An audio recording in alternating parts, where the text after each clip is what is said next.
our milk customers seemed to be on 1st, 2nd, and 3rd Streets on the east side. Roger, by this time, had adapted himself to the usual clamor of the city, like dogs barking, the big ice wagon, tinware wagon, and even the horse-drawn trolley, which ran up and down 1st Street. But 2nd Street was a different story. Grove Gilbert has told me that on an average 40 trains, passenger and freight, passed through Fulton daily in 1900. That is, they passed up and down 2nd Street, where the tracks were. While we were on 2nd Street, talking to Roger was not enough. When I heard the train coming, I shouted to Albert with all my might, and he would come running. Out would come a big bandana handkerchief, and he would fold it and place it over Roger's eyes, keeping it there till the train passed. Roger would squat down and tremble all over, almost as if in shock, but he would not move out of his tracks. That happened 3 or 4 times a day for as long as Roger was a milk horse, but he never became accustomed to a railroad engine.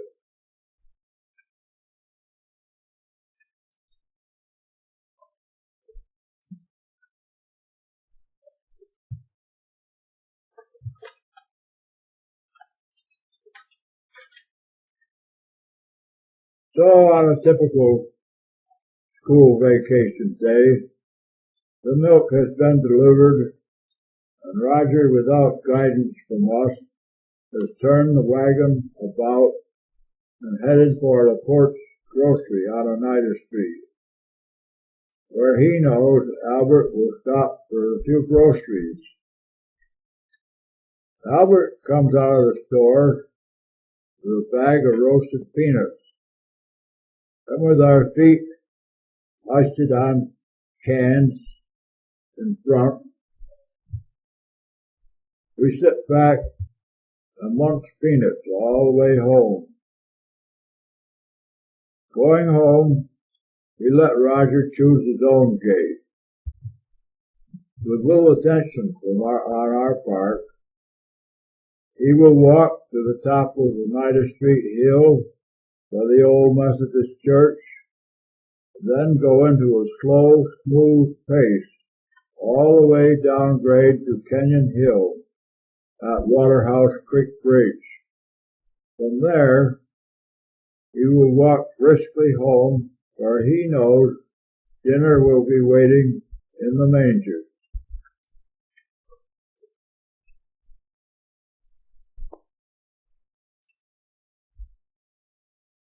Back home, a discussion has been going on for some days. But my age being 8, my part in this discussion was insignificant. Albert was 18, and the focus of this discussion.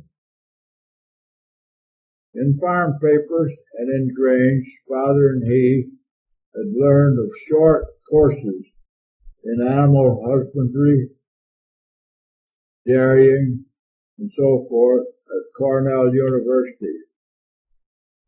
Albert had left school at 15 and had spent 3 years on the milk route at a salary commensurate with the times. Mother and father advised him to further his education. The question was, who would replace him? John, 2 years old, younger, we called a joiner. He joined every club, every special group or social group, musical group, to which he was asked. If elected to an office, he readily assented and worked hard to be of help. While he was on hand at milking and chore time, the routine of a milk route held no interest at all for him. On the other hand, Ward, the next younger one in the family, had already established himself as a boy eager for business.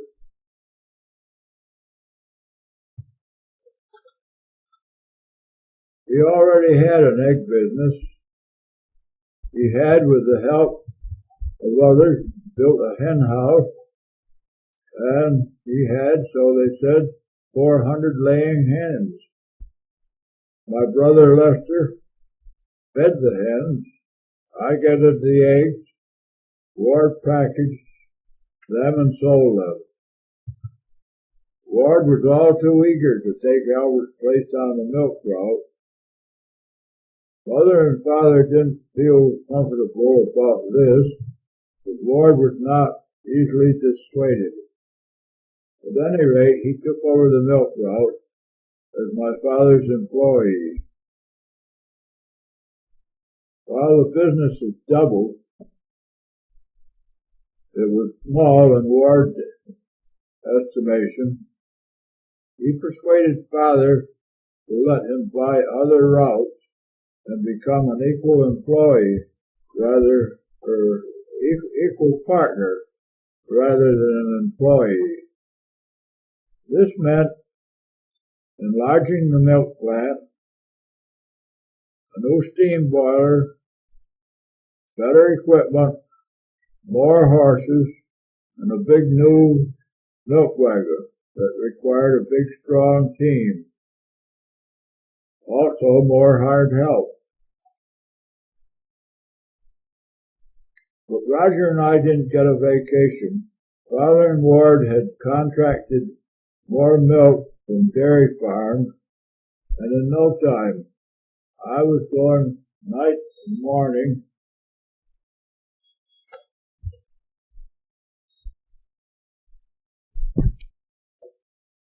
Yes, I was going night and morning out the Emery Road with a team hitched to a market wagon, hauling milk from farm to Brookdale Dairy.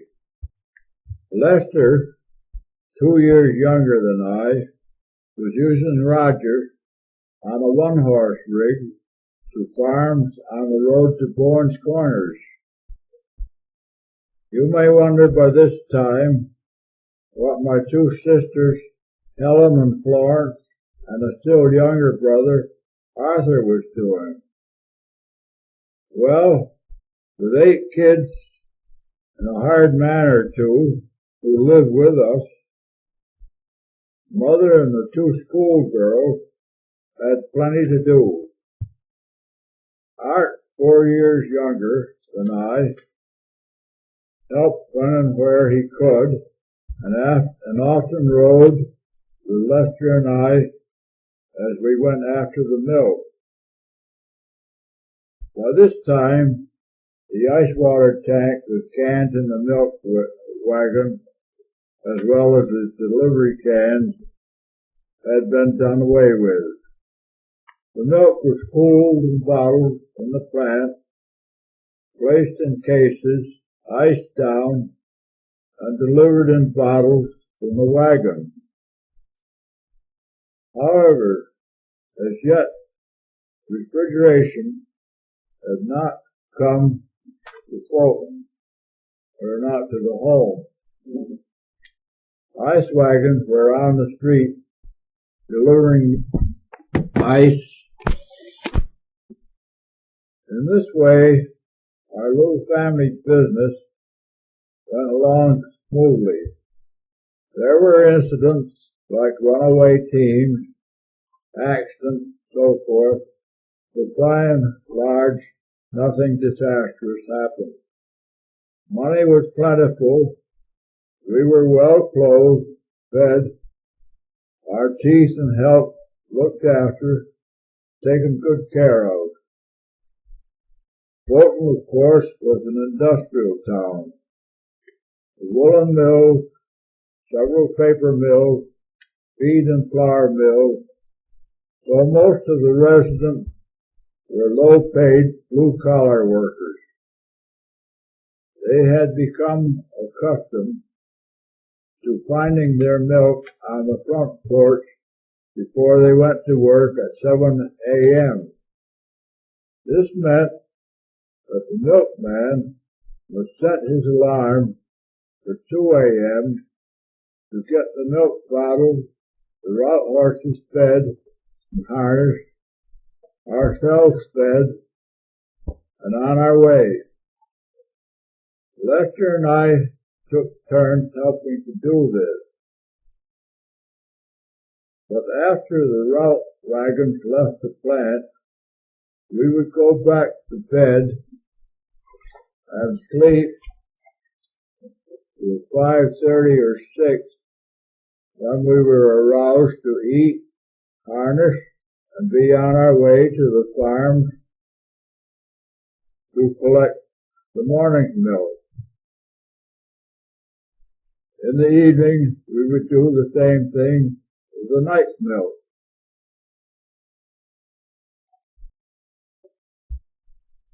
Each trip took about 2 hours, and we had to be back in time for school. Don't forget that while all this went on, 7 or 8 horses had to be cared for, a herd of cows grained and foddered, and cows milked as well, crops planted, cared for, and harvested.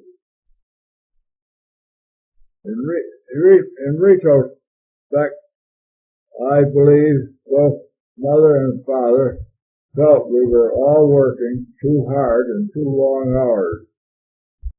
I believe they were looking for a way to change all this. The change came about with complete surprise, to me at least, while I was in the second year high school. Of that I will tell you at another time.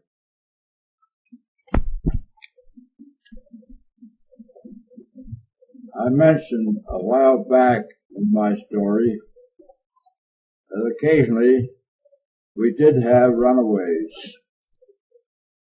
I will tell you of one which is more or less typical. Something would happen to frighten the horses, like a holdback strap in the harness breaking, or the pole slipping out of the neck yoke ring, allowing the wagon to run onto the horse's hocks. Then again, some horses would run for the deviltry of it. Such a horse was one named Gyp, which we had.